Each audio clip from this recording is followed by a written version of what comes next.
Hey guys, Ashley Moore, 4-H Program Assistant, Kentucky County Extension Service.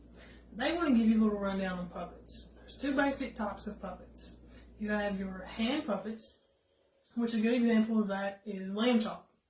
And then you have the marionette puppets, which I'm holding now.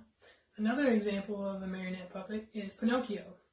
If you can remember, Pinocchio was attached with strings and had a control bar.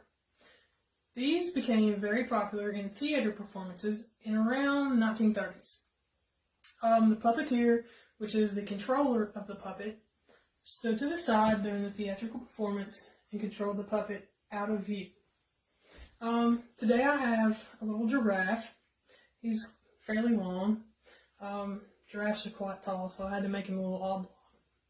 But I just used a popsicle stick for my control bar, some twine, and toilet paper rolls. Also for his neck and his legs, for added stability, I used straws. But to make this little guy, anywhere that your string connects, you just punch a hole and tie a knot, and that forms your body. So decorate your little marionette puppet any way you want. You can make dogs, cats, elephants, or you can make yourself a giraffe as well. But share your marionette puppets with us on our website, Kentucky County Extension Service. Make sure you like, share, and comment. Show us your puppets. Thank you guys.